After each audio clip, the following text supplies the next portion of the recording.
के महीने में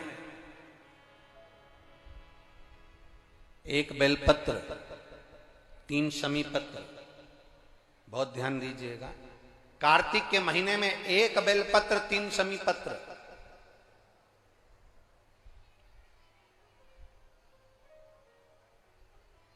कार्तिक के महीने की दोनों अष्टमी में से किसी भी अष्टमी पर, चाहे उजाले की हो चाहे अंधेरे की, शुक्ल पक्षी की हो चाहे कृष्ण पक्ष की, एक बेलपत्र, 3 शमी पत्र।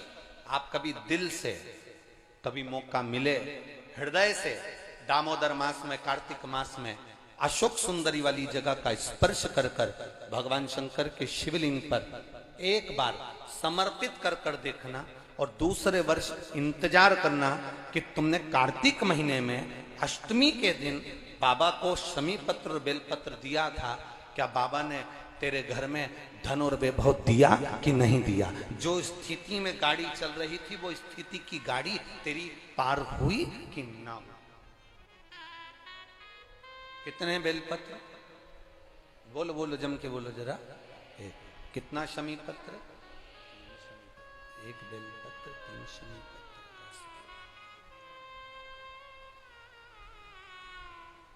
कभी स्मरण में लाइएगा।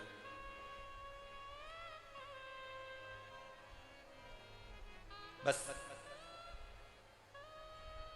ये जो कार्तिक महीने में, दामोदर मास में आप एक बेलपत्र, 3 शमी पत्र अष्टमी के दिन, चाहे शुक्ल पक्ष की हो चाहे कृष्ण पक्ष की हो, दोनों अष्टमी में से किसी भी अष्टमी को जब आप समर्पित करें तो चंपेश्वर महादेव का नाम लेकर, कौन से महादेव? जम के बोलो जरा, सबकी आवाज आना चाहिए। चंपेश्वर महादेव, केवल चंपेश्वर महादेव का नाम लेकर आप अशोक सुंदरी का स्पर्श कराकर शंकर भगवान के शिवलिंग पर समर्पित करें। अशोक सुंदरी तो मालूम है ना सबको?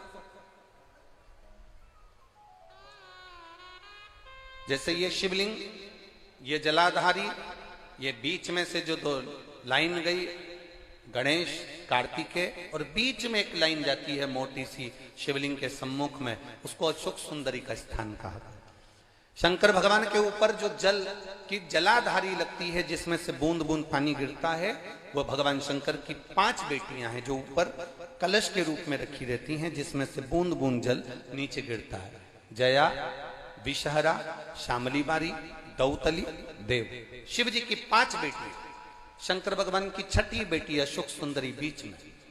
जब आप बेलपत्र 1, शमी पत्र 3, चंपेश्वर महादेव का नाम लेकर अशोक सुंदरी का स्पर्श कराकर भगवान शंकर को जब आप समर्पित करेंगे इस कार्तिक महीने में, दामोदर मास में, अष्टमी तिथि के दिन, चाहे वो शुक्ल पक्ष की हो चाहे वो कृष्ण पक्ष की हो, अष्टमी तिथि को अगर समर्पित करते हैं तो आप वर्ष भर में इंतजार कर कर जरूर बताना कि तुम साल भर पहले जितना कमाते थे, वर्ष भर पहले तुम जो व्यापार व्यवसाय कर रहे थे, साल भर से जो नौकरी के लिए प्रयास कर रहे थे, उसमें सफलता आपको अगले वर्ष की दामोदर मास आने से पहले मिली कि नहीं मिली, वो स्मरण आपके भीतर